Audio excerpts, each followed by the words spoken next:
Assalamu alaikum wa rahmatullahi ta'ala wa barakatuh. Inshallah, I will commence with a short recitation from the Quran for purposes of barakah. I've actually selected some verses which I felt were relevant, inshallah.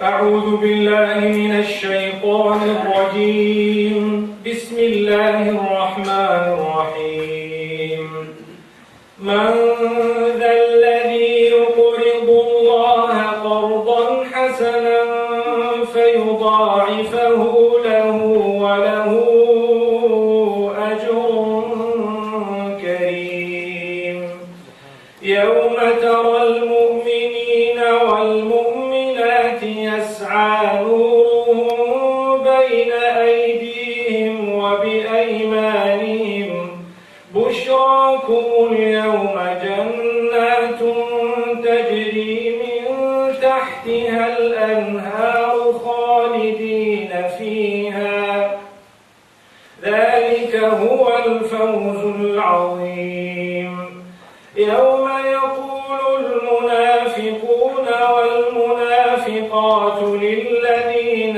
آمنوا انظرونا نقتبس من نوركم قيل ارجعوا وراءكم فالتمسوا نورا فضرب بينهم بسور له باب باطنه فيه الرحمة وظاهره من قبله العذاب ينادونهم ألم نكن معكم قالوا بلى ولكنكم فتنتم أنفسكم وتربصتم وارتبتم وغرتكم الأماني حتى جاء أمر الله وغركم بالله الغرور فاليوم لا يؤخذ منكم فدية ولا من الذين كفروا مأواهم النار هي مولاكم وبئس المصير ألم يأن للذين آمنوا أن تخشع قلوبهم لذكر الله وما نزل من الحق ولا يكونوا كالذين أوتوا الكتاب من قبل فطال عليهم الأمد فقست قلوبهم وكثير منهم فاسقون صدق الله العظيم بسم الله الرحمن الرحيم الحمد لله رب العالمين والصلاة والسلام على المبعوث رحمة للعالمين نبينا محمد وعلى آله وصحبه أجمعين وبعد. All praise is due to Allah subhanahu wa ta'ala, complete blessings and salutations upon the masterpiece Muhammad ibn Abdullah al-Hashimi al-Qurashi sallallahu alayhi wa sallam and all his companions. May Allah subhanahu wa ta'ala bless us all and our offspring, those to come up to the day of Qiyamah, and may He keep us steadfast on this deen. My beloved brothers and sisters in Islam, I'm indeed very honored to be standing here in front of you, having been a guest of the forces a few years back when they had the Understanding the Quran series, and having visited several universities here in the UK, and I think that was my first official visit to the UK on a lecture tour. I have been here many times in the past, but not on a lecture tour, and that was thanks to Brother Rayhan Iqbal, who is seated here. We ask Allah subhanahu wa ta'ala to open the doors of goodness. Remember, goodness is something we should be searching for, no matter where it comes from. When we find it, we should be with it. And we should not leave it, we should adopt it, put it into practice, and convey it to others. The topic that I have been given this evening is a topic that we've all seen, obviously. It's on the screen here, if I'm not mistaken. It says, being the change you want and need. And I want to start off immediately by making a difference between a want and a need. What is more important, something you want or something you need? Can you tell me? Something you need. So if you are being a change or making a change, what is more important? Is it important to change what you want or what you need to change? You need to change. And if what you need to change is what you want to change, then you're heading in the right direction, inshallah. And if what you want to change is not what you need to change, then you have not prioritized correctly in life. So we need to understand, I don't mean to become technical, but it's a topic, when it was given to me, I tried to look into it and make something out of it, and subhanAllah, it's loud and clear, it stands in front of us. We are Muslimin. We have been blessed to be granted the word of Allah subhanahu wa ta'ala, the uncontaminated word of the Creator. I made mention this afternoon when I spoke in this hall of how the Almighty protects a person who has the Quran within them. And we all have some portion of the Quran in us. I'm sure every one of us has Surah Al-Fatiha. The first surah of the Quran, we all memorize it, don't we, inshallah? Then we have a portion of the Quran, and Allah subhanahu wa ta'ala's right is to protect us. We have a right over Him to protect us for the fact that we have struggled or strove, or we have tried our best to memorize and to protect that book. So we ask Allah subhanahu wa ta'ala to look after us and to protect us at all times. That having been said, we need to know that we have with it something great. Let's listen. لَقَدْ كَانَ لَكُمْ فِي رَسُولِ اللَّهِ أُسْوَةٌ حَسَنَةٌ لِمَنْ كَانَ يَرْجُو اللَّهَ وَالْيَوْمَ الْآخِرِ وَذَكَرَ اللَّهَ كَثِيرًا. Indeed, for you, there is a shining example. We speak here of not only a role model, but someone whose entire life is upon such a high pedestal that he serves as an example in all the finer facets of life for all of those who would like to meet with the Creator and who are preparing for the Day of Judgment. If I am preparing for the Day of Judgment, I have an example in the life of the Messenger, sallallahu alayhi wa sallam, may peace be upon him. I have an example to follow. And for this reason, whatever I say this evening will be connected to the topic. If you think it's not, jot it down and think about it later on, and you will see how it's connected to the topic. This example of Rasulullah sallallahu alayhi wa sallam, remember where he started. Who was he? He was faced with some of the most difficult situations from the very beginning, when he lost his father prior to birth. That was extremely difficult. He was born an orphan. And then what happened? He lost his mother at a very early age. And when he was given just prior to that, to Halimatu Sa'diyah, the foster mother, or, you know, in the Arab world at the time, they used to send their children out in the open to be brought up in the natural environment to learn some manners and probably a little bit of the culture and what have you, maybe to read and write in certain cases, but even to be breastfed and so on, and to benefit from the pure air of the Badiyah, meaning, you know, the outskirts, not that which is the cities, but rather the towns or somewhere out in the desert and so on. When he had gone there, there were certain things that happened to him there, which were also quite negative. With that, he grew up, mashallah. Development of character and conduct from a very early age. Remember, whatever I am saying is connected to the topic. Development of character and conduct from a very early age. And as he grew up against all odds, he was known as a Sadiqul Amin, the trustworthy, the truthful. And that having been said, as he grew up, one day he was granted prophethood at the age of 40. We know the verses that were revealed to him. Iqra, read. He says, Ma ana biqari. I'm not a reader. I don't read. Imagine honesty. Imagine if we had to tell someone here, Iqra, and they say, I don't read, I don't write. Someone would, in our midst, would probably look foolish. And people wouldn't like to admit that I don't actually know this, you know, especially when you're put on a pedestal. But he admitted, I don't read. Iqara, read. Again, the instruction came. Read again. The instruction came a third time. But this time, it was coupled with something. Bismi rabbika alladhi khalaqa. Read in the name of your Rabb who has created. So if you are to do something in the name of Allah subhanahu wa ta'ala, it will be made easy for you. You want to effect a change? Start. Start now. Don't say, I can't. I'm not able. Do it in the name of Allah subhanahu wa ta'ala, it will happen. And this is what we need to learn from the beginning. Rasulullah sallallahu alayhi wa sallam, that change happened at the age of 40 in such a way that he received prophethood from Allah subhanahu wa ta'ala, and he changed completely within a few words. And Jibreel alayhi salatu wasalam, according to the narration in Sahih al-Bukhari and in many other books, he embraced the Prophet sallallahu alayhi wasallam and hugged him so tight until he felt he was being maybe strangled, or maybe he was about to lose his life, and then he was released. And that happened again, and the third time.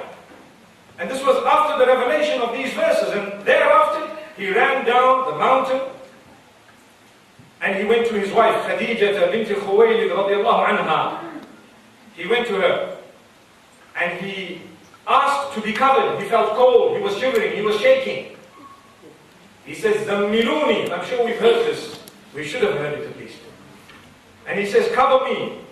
And she looked, she heard the story, and she says, you know what? Kalla wallahi la yukhzika Allahu abadan.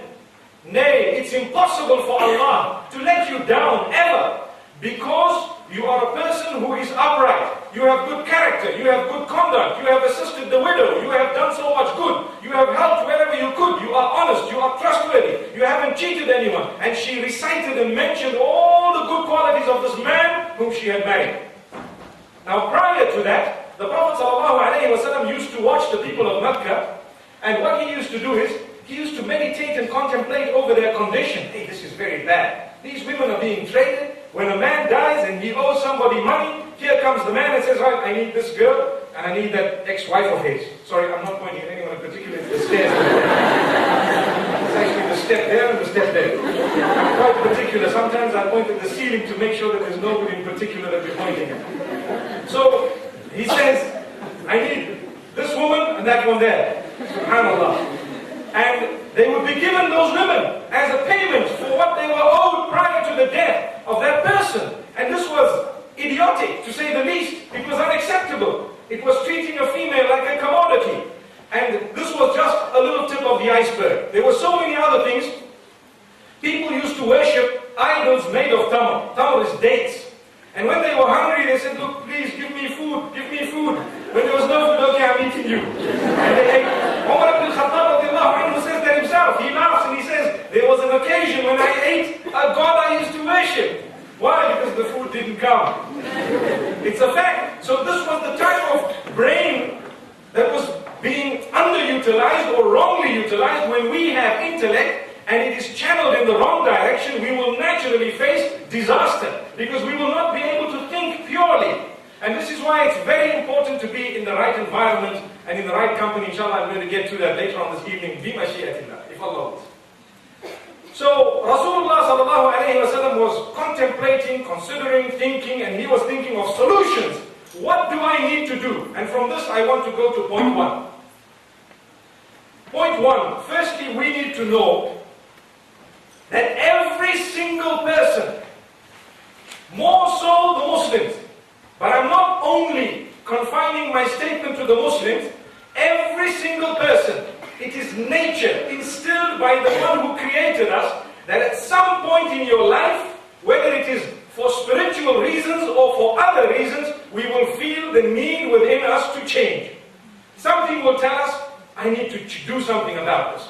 Whether it is religious, and that in the case of Muslimin is the overriding factor, something will tell you, I need to start reading my salah. The sisters, something will say, I need to dress a bit more appropriately. Something somewhere down the line will click. Some people it clicks a little bit earlier, some it clicks later, some it clicks after a disaster happens in their lives, and some they do not wait for that disaster, but the change comes from within. But every person, believe me, even the non-Muslims, there comes a time in their life when they consider Islam. Believe me, there comes a time in their life when they consider Islam and they look at it positively. For a split second, even the enemies. And I'm giving you evidence of Abu Jahl, Abu Sufyan before he accepted Islam, and the others who were the enemies of Islam, who have confirmed that they used to consider this Islam even for a split second, and something then told them not to, or told them to go forward. So that is point number one. Every one of us, human beings, is gifted by Allah subhanahu wa ta'ala. If you have the problem of procrastination in your life, where you're lazy, and you don't like to attend lessons, something within you says, hey, I better make a change. But sometimes there are certain negative things in society or around us that prohibit us from excelling in the right direction, and sometimes there are positives around us that push us towards achieving what we are meant to achieve. Now at the time of the Prophet ﷺ, what company did he have? He had the company of good people. Prior to Nubuwwah, his friend was Abu Bakr as-Siddiq radiallahu anhu. He was a good man, and we know he was a good man. And he didn't drink, and he didn't have bad habits even before Islam, according to some of the narrations. And the Prophet ﷺ never ever mixed with those who were bad. Rather, he preferred to stay on his own. Sometimes a question might come in your mind. I know this question has crossed my mind as well, at some stage in my life. When I think, you know what?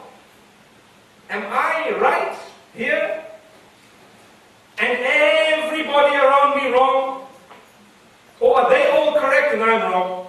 Sometimes it happens, because when you decide to do something correct, it should be based on something, based on knowledge, based on fact, based on something solid, and then the determination will make you achieve it, for as long as you are not contaminated by the adverse, negative environment around you. Even if the entire globe feels what you're doing is wrong, and your own family starts with you saying, you're putting on a scarf, like the nuns that I saw in the Presbyterian church down the road there.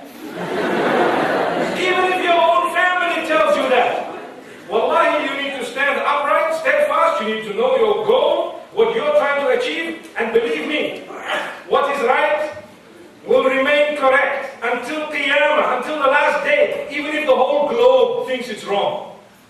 That's one thing we need to know. And what is wrong remains wrong up to the last day, even if the whole globe thinks otherwise. That's a fact. When we are weak, we get swallowed by people or adverse environment, whatever you want to say. We get swallowed by the negativity around us, not realizing that, wallahi, if we have based what we would like to do on solid knowledge, and we know now what we want to do, inshallah, we will be able to achieve it based on that which is solid. The minute your foundation is weak, as you're building the building, it drops. Then you start again, you don't realize, you're going to go back, dig the foundation, and lay it once again, and then you start afresh. So we ask Allah subhanahu wa ta'ala to open our doors. The reason I say this is, one of the first points is, determine what you want to change. We're talking here about change. What do you want to change? I spoke about change in spirituality, but the truth is, we need to change many other things. Sometimes, and here we are in universities, and we're speaking to an audience of FOSUS here, I think it's relevant for me to say, even in your studies, what do you want to do? Why are you here? What do you want to achieve? Remain focused and work hard to achieve it. Your parents or someone somewhere down the line is paying, in our slang, they say big bucks, for you to be here. Wallahi, it's a fact. Some people work day and night to have their sons and daughters in far-off, prestigious universities, and they're having fun there. Is it fair? So we need to know what needs to be changed. Admit it. Write it down, ponder, and this is why we have something known as meditation. In the Sharia, some people take it very far, and some people ignore it totally. I have a balanced approach, and what we say is, every day, consider your deeds. This is based on what Umar ibn al-Khattab radiallahu anhu used to say, حَاسِبُوا أَنفُسَكُمْ قَبْلَ أَن تُحَاسَبُوا وَزِنُوهَا قَبْلَ أَن تُوزَنُوا.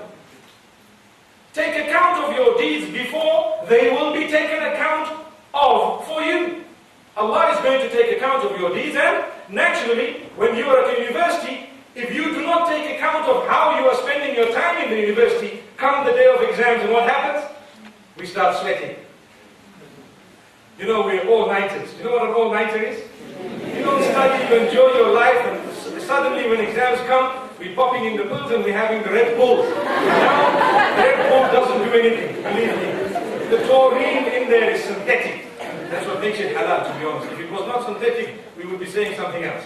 But even with that synthetic taurine, the problem we have is it no longer has an effect. I know young boys here, I can see their faces, they probably have 12 and they're still asleep. MashaAllah. MashaAllah. Sorry, no offense, I'm also part of that, inshallah. So the reality is, we need to know that that is not good enough. We need to take account of our deeds, and we need to also weigh our deeds before they will be weighed for us and then we're embarrassed. Why is this the case? If you take account of your own deeds, there is always room for improvement, and you will be able to keep away or keep at bay regret. But when something is taken account of for you, sometimes it might be too late. It might be too late. If you are committing a sin, for example, and that is a point I've jotted down for tonight, sometimes we know what to change, and inshallah I'm going to get to the other points, but you have a sin that is being committed that blocks that change. It stops it. These are called mawana. It's a mani. It comes in between yourself and the achievement of what you want.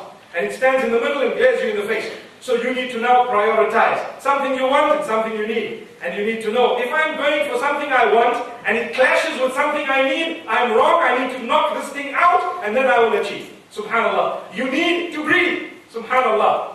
You need to breathe. But at the same time, you want to be underwater. Allahu Akbar.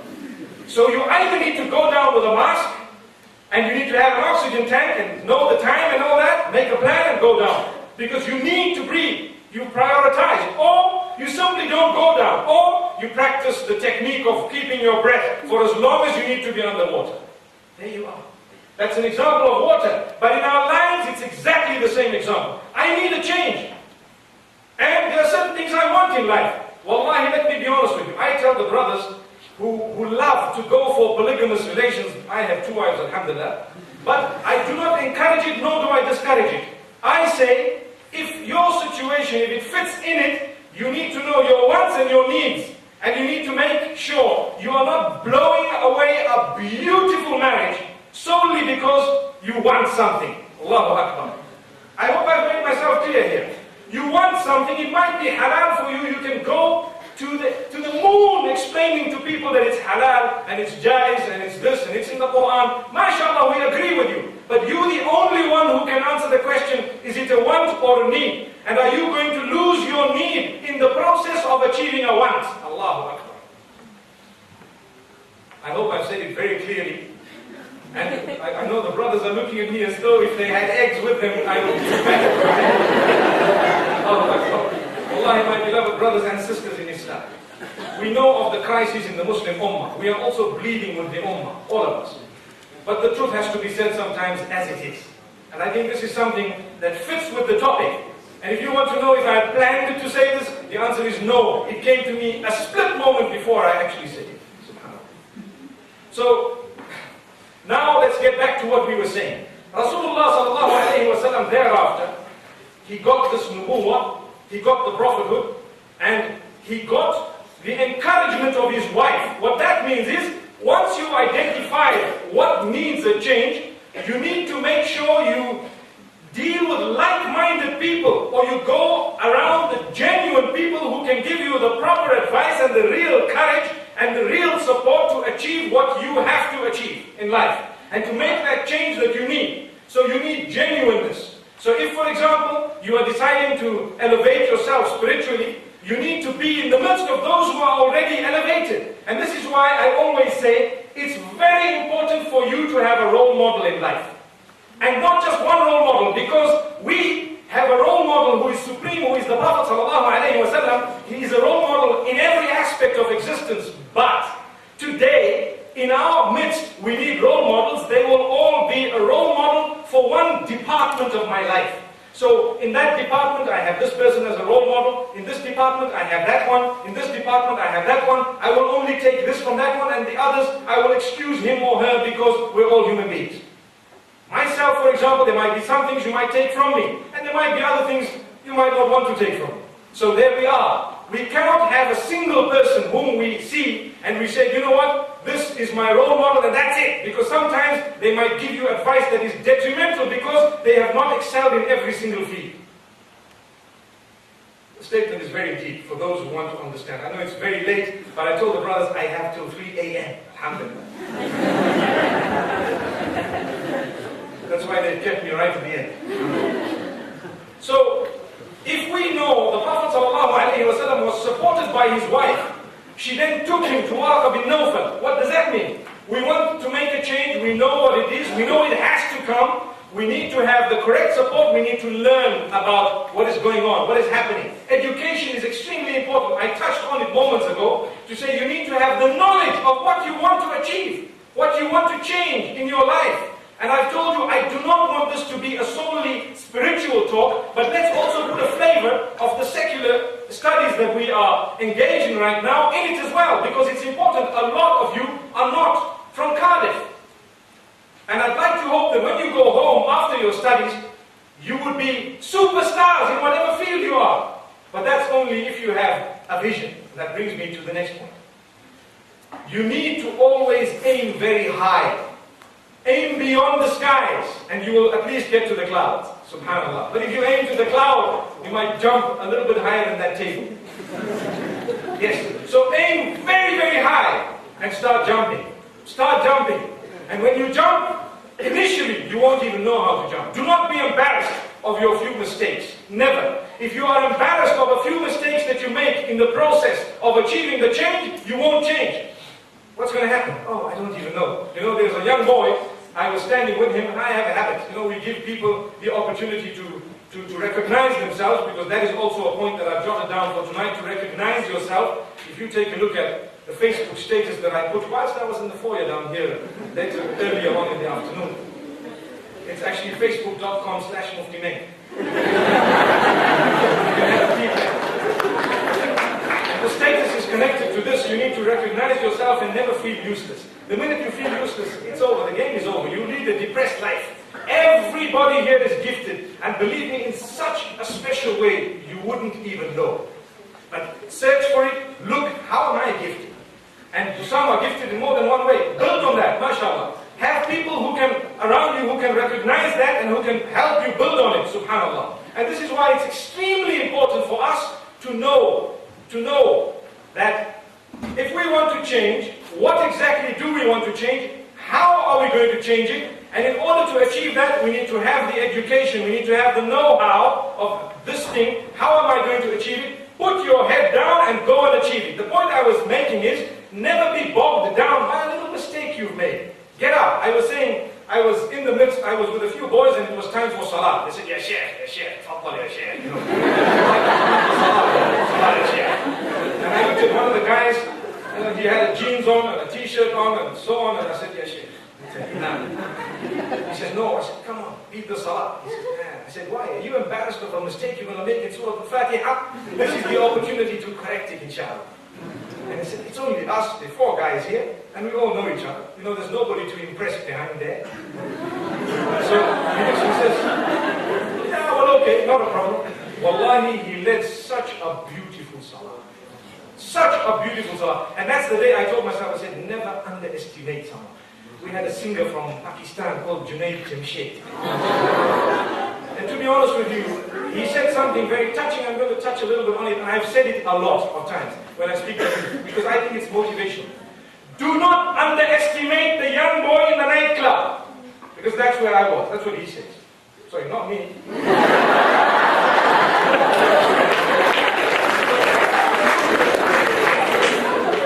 And then he says, subhanAllah, never ever underestimate someone who's doing wrong things, you know, who's singing and he has bad habits, or she, and so on. Wallahi, that could be the champion of tomorrow. You never know.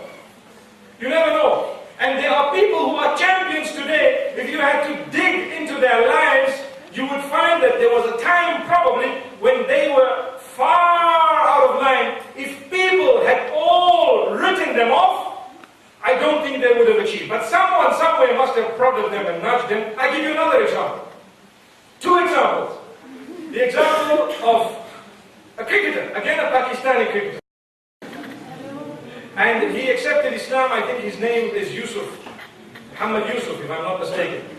There was always a man called Saeed Anwar, or who was always prodding him, saying, you should be a Muslim. Come on, what's the story? Come on, look at your habits and so on. Come on, let's go and teach you. And that little prodding every day made him think, and he started looking and watching, and he judged Islam for itself. You know, we say never judge a book by its cover. Believe me, I cry when I see good non-Muslims out there with brilliant habits, and I think to myself, Ya Allah, the only thing that is stopping them from Islam is a barrier that is created, either by them or someone else. Khalid ibn al-Walid radiallahu anhu was a powerful, intelligent man. Rasulullah sallallahu alayhi wa sallam watched this man in the battle of Uhud and in other occasions, and told his brother at some stage, where is Khalid?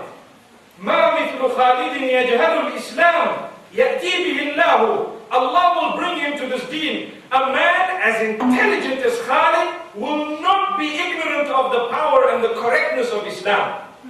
And believe me, a few days later, he rolls up in Madinatul Munawwara and he accepted Islam. And it's a very emotional story. I need to mention it for 60 seconds. Brothers, listen to what he says. He tells the Prophet ﷺ, I've done so much, I've killed so many Muslims, I've done this, I've done that, and this is what's happened, and that's what's happened. Now I'm going to accept Islam, people will retaliate. Rasulullah ﷺ says, Ya Khalid, inna al-Islam yajubbu ma qablah. He says, do you know Islam will delete every bad you did? Now for your information, when a person is a non-Muslim, and they accept Islam, did you ever know that the good they've done carries through?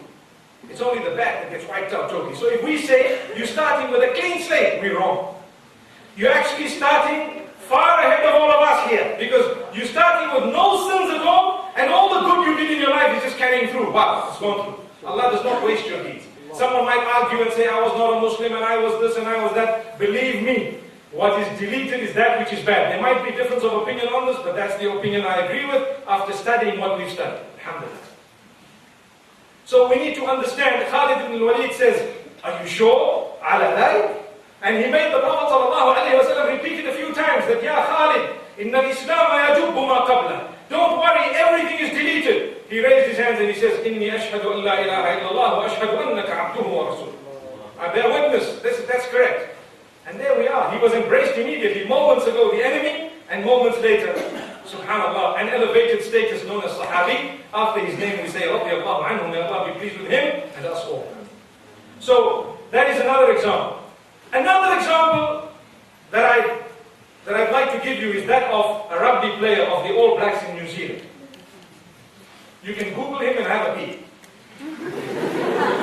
His name is Sonny Bill Williams. I'm sure you've seen him.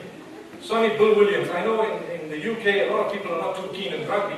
I played rugby for 2 years, so basically I would know. It's not a joke, myself. So, this man, his life changed completely.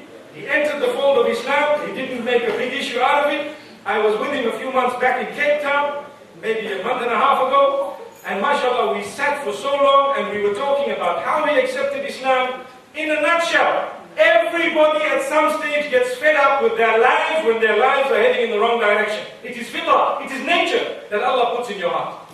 Even if you're a Muslim, you have a bad habit, you're hooked onto zina, a day will come when you say, hey, this thing needs to stop. You're hooked onto porn, a day will come, this thing needs to stop. What am I getting out of it? You're hooked onto something bad, but never ever give up or think you're useless or think it's over or think Allah hates you or think you are a person who will never become right. No, that's when you lose.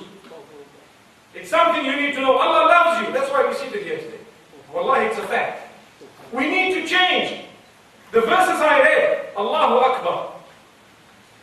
أَلَمْ يَأْنِ لِلَّذِينَ آمَنُوا أَن تَخْشَعَ قُلُوبُهُمْ لِذِكْرِ اللَّهِ. Has the time not come? Has the time not come for the believers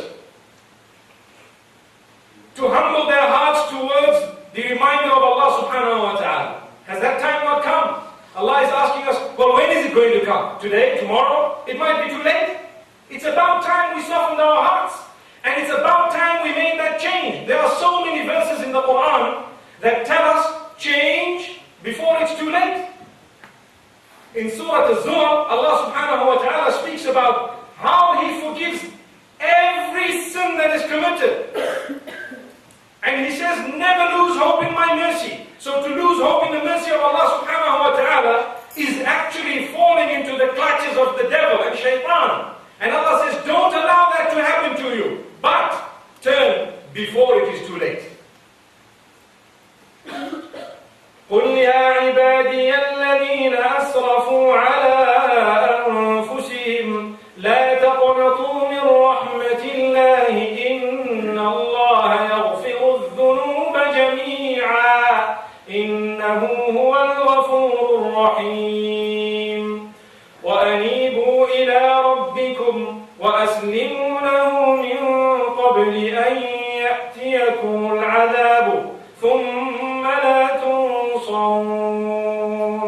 And the verse after that Allah says أن يأتيكم العذاب بغتة وأنتم لا تشعرون.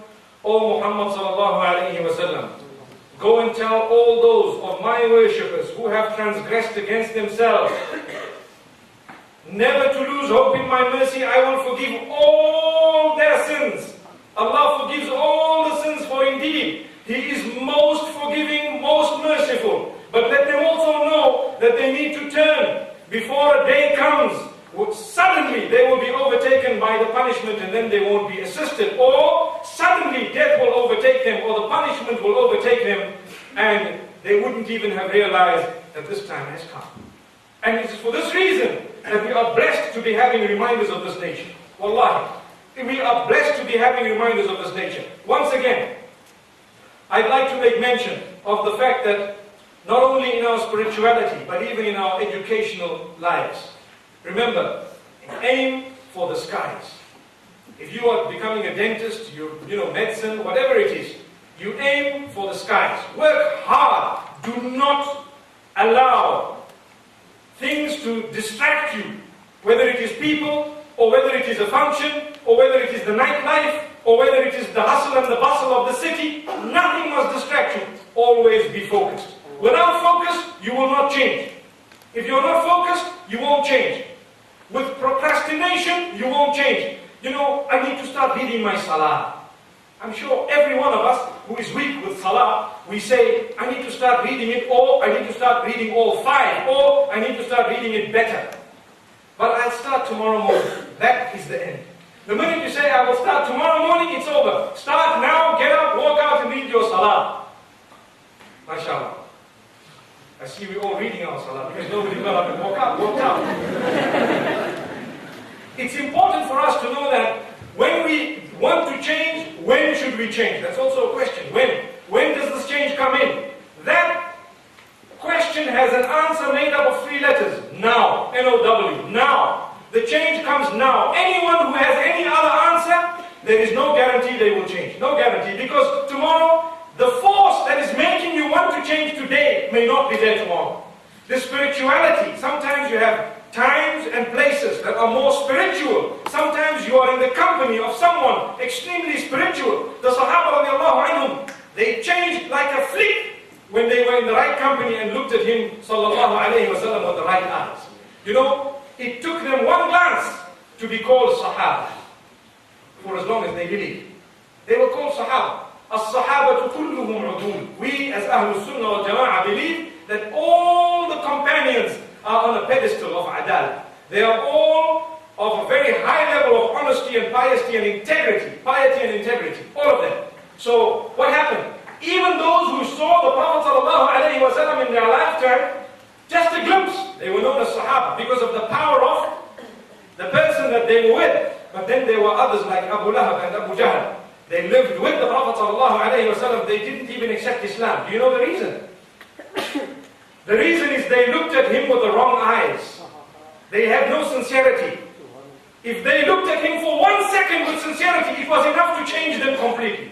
But because they had jealousy, they had hatred, they had racism, they didn't want him, they had this hierarchy business, they didn't want to give up their power, they didn't want to, all these things, so Allah kept them away. They didn't have sincerity. So we would also require sincerity when we want to change. That's another point. Without sincerity, the proper change will not come in. We will change for the wrong reasons. So what should we be changing for? Primarily, for the pleasure of the Almighty as Muslimin. And thereafter, to achieve something greater for the benefit of ourselves and those around us, including the non-Muslims. Including the non-Muslims.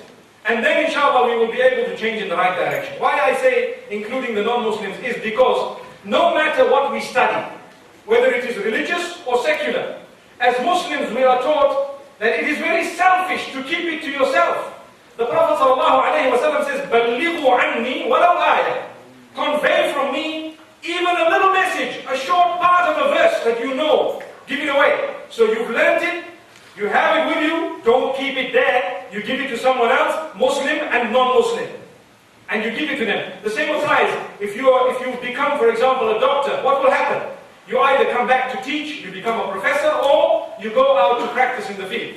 There will be from amongst your students or from amongst your patients, those who are non-Muslim. The way you dish out what you've learned at varsity out to them will determine their whole outlook towards Islam. And it will bring them towards that. And if it doesn't, it will at least bring forth the outlook towards whatever it was, dentistry or whatever else it was. If you were a dentist, whatever it is, sometimes if you're a very, very good person, it might motivate someone to do the same, to do what you did. And this brings me to another point. There is a stage in our lives when we need role models, yes, every day. This one is my role model and that one, and I compartmentalized it for you moments ago. But I'd like to say that there comes a stage when you are going to have to ask yourself a question. It's no longer who I want to be like. It's like, are there people who want to be like me? Yes. You now need to become a role model for others. And my dear sisters, if some of you, I'm sure you might already have some children, but the bulk of you are probably students who are not even married. The day you marry and have a child, believe me, it is a God-sent child who already looks up to you as a role model from day one. You are, in their eyes, in that initial stage, infallible. In their eyes. You are the mom. You know, on a very, very light note. They say when you look up to your dad, when you're young, that dad makes no mistakes. Nothing at all. And 10 years down the line, you hear him burp, mashallah, loud. Is that my dad? Wow. For your information, I've given the better example, mashallah.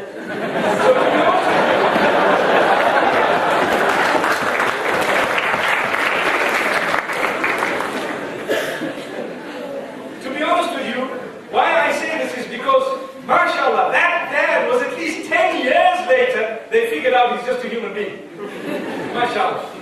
The reason I say this is how many dads are actually living like proper role models, and they have children who follow them in their cigarettes, in their ways, in their habits, and in their F's and B's. That doesn't stand for faces and books. So we need to know this, that they watch us, and they see us, and they watch the signs, and they watch the actions. Wallahi, I tell you, there is a hadith of the Prophet ﷺ speaking of salah, and he says, "Muru awladakum bis-salati wa hum abna'u sab'i sinin." You instruct your children to fulfill the salah when they are of the age of 7. When they are of the age of 7. And what this would mean is, prior to 7, it is not the sunnah to instruct your child to read salah, but it does not mean that your child should not be reading salah. Rather, that child should be looking at you and following by example. Which means, when the child is 1 year old and they see the mom going in sujood, they will fight to get into sujood. Your little daughter will fight to put on the scarf, but you've never spoken to them. Ma'am, I need one like yours. Dad, where's my beard? Wallahi, I'll tell you. My son tells me, let's go to the shop and buy one. Wallahi, it's a fact. So, but nobody ever spoke to him about a beard. Nobody spoke to my daughter or anyone else about a scarf at that age. They want it because that is the power. You have been made into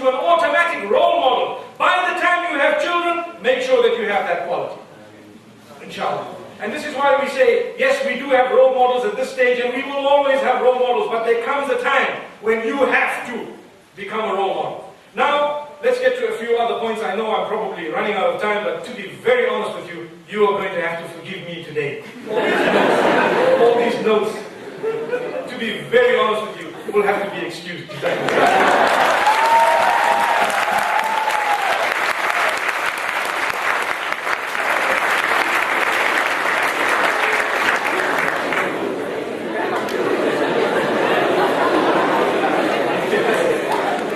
There is a point I'd like to drive home, and that is the confidence that each one of us needs within ourselves. Believing in yourself, it's a fact. You are a living miracle. Wallahi. The fact that you exist, you are breathing, you have eyes, you have whatever you have, you are a miracle. No matter what shape and size and color you are a miracle. Wallahi, if you don't believe that, you won't achieve in life. You get fed up of what you look like. Yet, there is someone somewhere down the line probably dying for you and doesn't have the guts to come and say, you're gorgeous. Yes. And I'm giving you practical examples. I know. The truth is, it's a practical example. I have dealt with so many cases where people are fed up with what they look like, and yet, if I had been given the authority to let them know something, I might have told them things which would have really blown them over.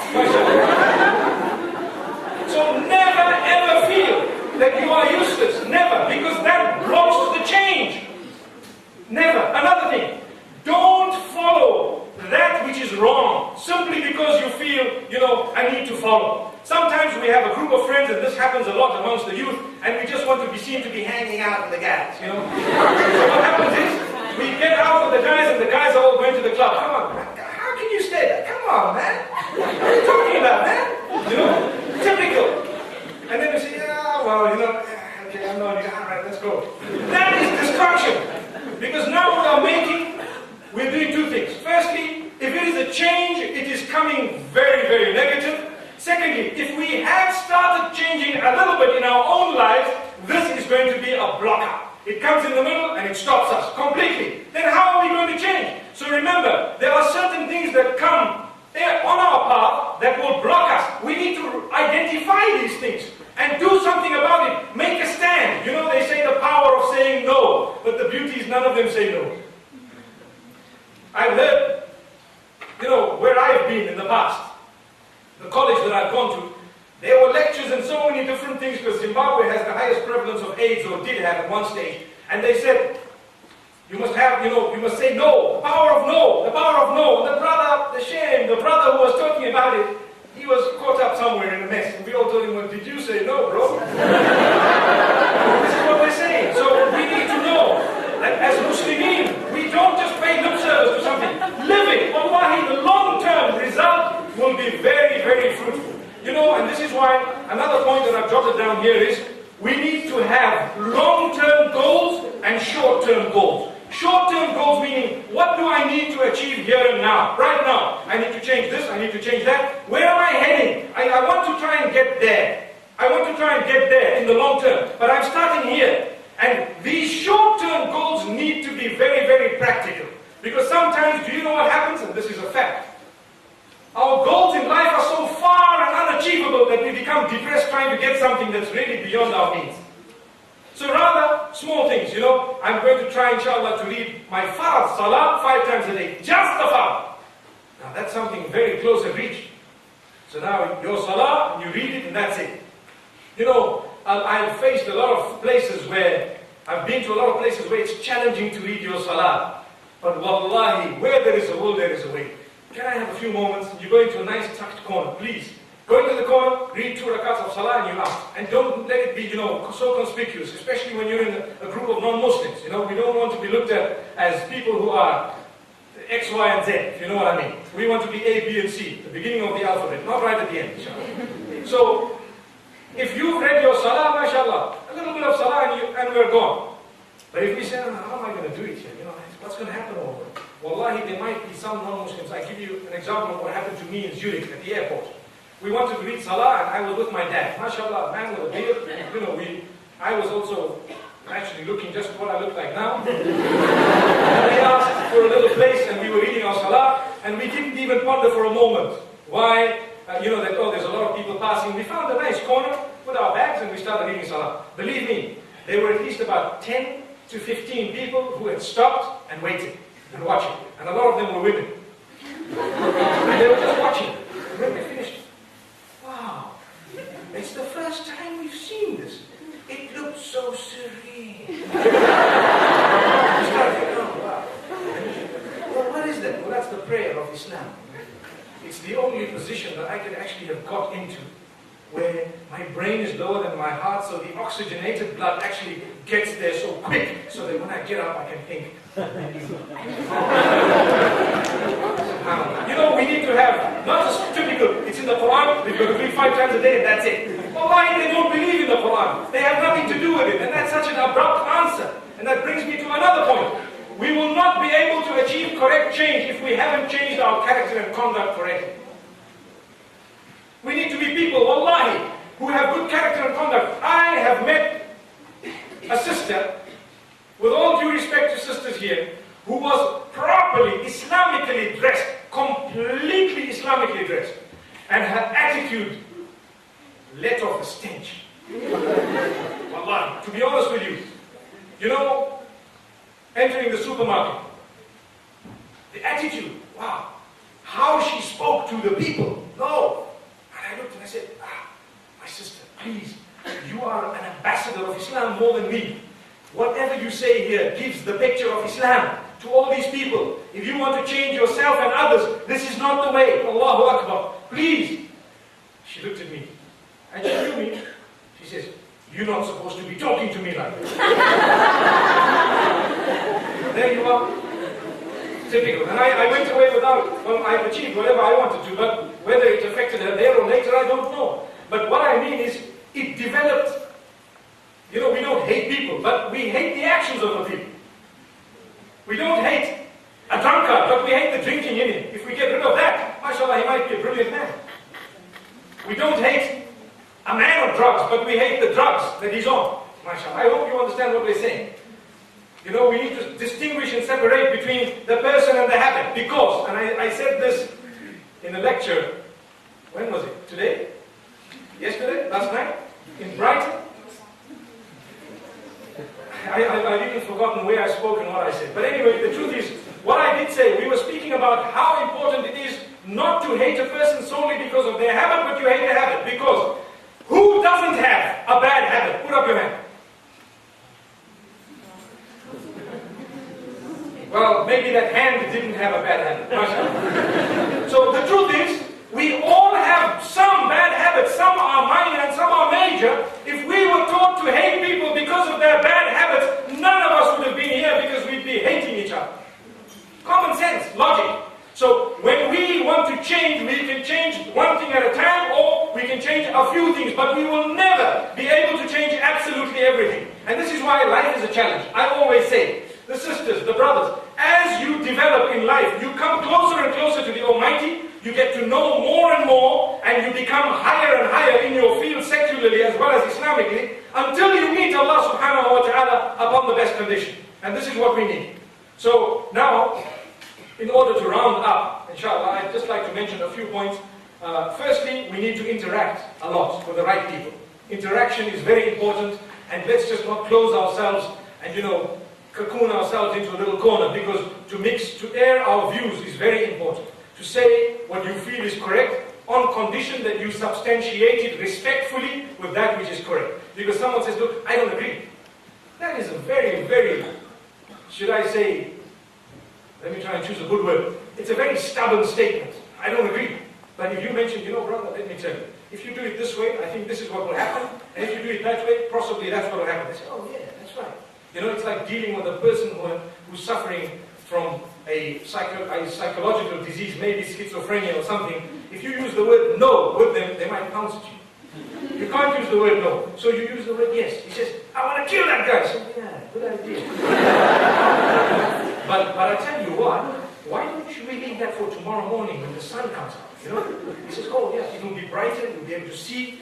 We're just talking a whole lot of nonsense. We want to buy time. Now, by the time he said, yeah, because you're on his side. See? Now when you're on his side, and I'm speaking facts, this is how you operate with these type of people. Between now and tomorrow, you've got a mission to convince him not to do it, but without using the word no. So then you've got to go to him and say, you know what?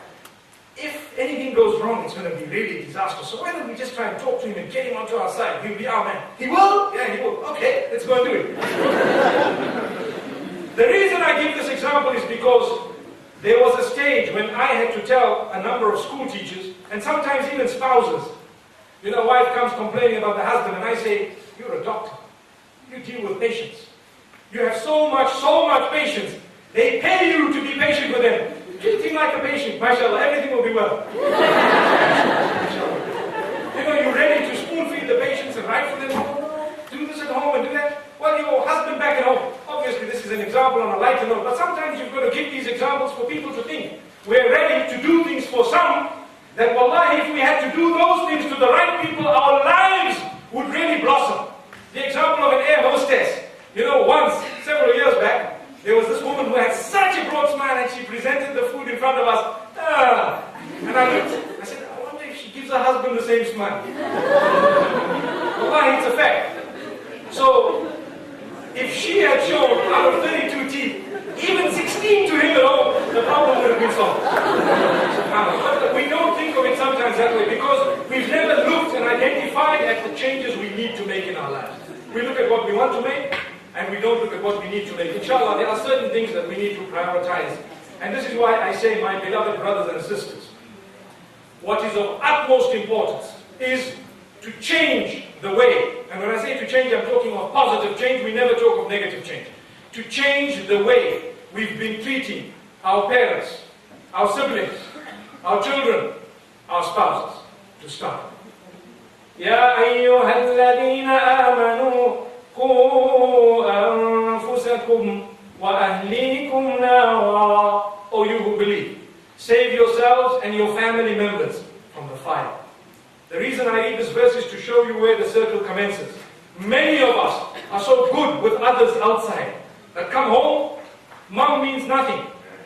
Phone her this evening. Tell her, mashallah, we had a good talk. Wallahi. Tell her how much you love her. It is an ibadah, it's an act of worship as Muslimin. We haven't done that. We think, oh, mom, she gave birth to me, and now I'm a big boy, I'm a big boy. What's that all about? It's a fact, that's how we think. And then sometimes our spouses, I know of people and men, I know of men, subhanAllah, who are so good to the ladies. I said, sorry, you dropped that, can I carry it? And go home and say, made me a cup, that's it. What's that? So we are so good to where we're not, I'm not saying we're meant to be good, but we've changed what we want to change, but we haven't changed what we need to change. There we are. And the same applies to our children. Sometimes we're so good with other people's children, and come to our kids, we're busy reprimanding them in an unacceptable manner. It happens. And this is why I had to make mention of our parents, our siblings meaning brothers and sisters. Wallahi, it's not worth keeping that little rivalry that was there from the young age. No, cut it. Phone them and say, you know what? I don't want to tell you anything. I just want to say, I love you. You're a part of me. Salaam alaikum. Wallahi, that's a change. That's how you start the change. It will make them think they might not sleep that night. Wallahi, it's a fact. What happened? They dialed you back at 3 in the morning. Was that you? I'm trying to give you some practical lessons to show you how a change starts. And never ever let your pride stop you from changing.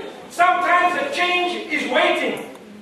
You know, like the signs of Qiyamah, I was speaking about the signs of Qiyamah on a program on Channel Islam a few days ago, and I spoke about how the hadith of the Prophet ﷺ, he says there is like a string with all these, you know, like a necklace, and as it's broken, everything comes down. Everything comes down. MashaAllah. One after the other, all the beads drop. Sometimes we need to know that our chain of change is sealed. You need to open it up and let it drop out. And sometimes that is just because we were too proud to say, I'm sorry. It was my mistake. It was my mistake, I'm sorry. Even if it wasn't my mistake, what am I losing by saying, you know what, I'm sorry. I apologize. I really am sorry. Because we cannot continue in life holding baggage that is unnecessary. I give the example of baggage on a plane. We make sure, going to London, 23 kgs, weigh 5-6 times. Are you sure? Okay, Okay, take that book out. Okay, the other book out. Okay, 22 and a half. That's fine, let's go.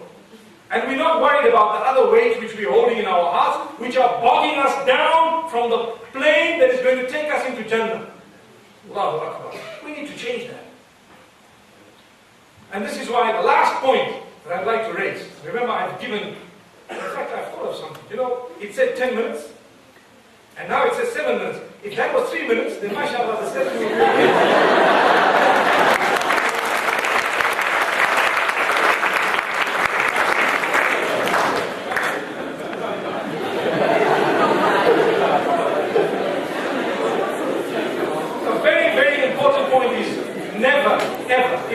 Change, if you want to effect the proper changes in your life, never ever feel bad when you are corrected. Never. Not in the least. If you are a person who feels bad when you are corrected, you will not be able to improve yourself. It's out of a question.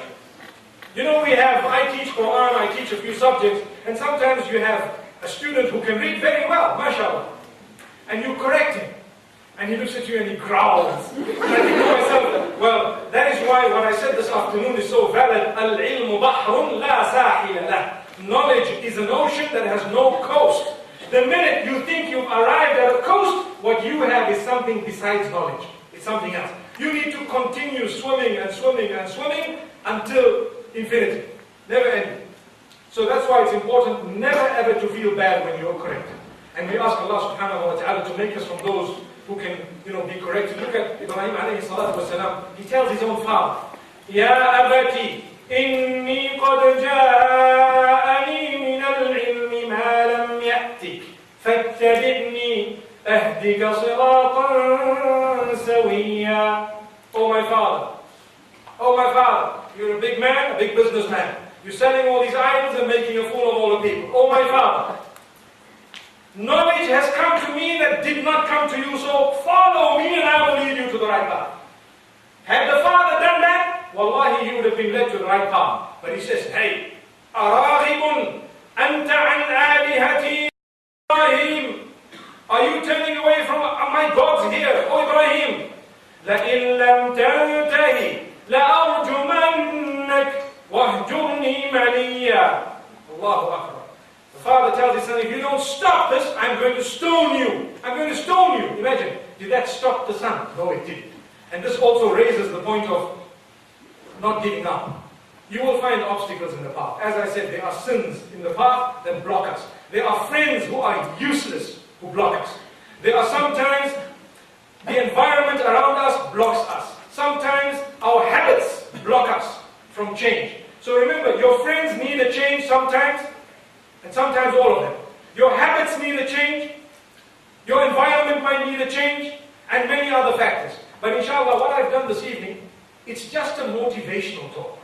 It's only to create a motivation. I cannot impart to you knowledge that will be broad-based in one little session, but I can always just create the thirst within you to go and think deeper and to ponder over what has been said, because each one of us has a brain that is a miracle in itself that we need to think, inshallah, and we need to build with that, inshallah. At some stage, I hope and I pray that I can actually end this topic, or I can actually mention whatever I had jotted down this evening. I was sitting with one of my cousins here, and I was telling him, you know what, let me try and put an order. Because I'm sitting with university students, I don't normally like to have something in writing, but sometimes when your time is limited, when you're speaking to people who are all going to bombard you with questions, then you need to have something in order. So inshallah, I hope I've said that which will motivate myself and yourselves to become better people. The idea is to change. And when do we need to change? Now, inshallah. Jazakallah khair. Wa sallallahu wa sallam wa baraka ala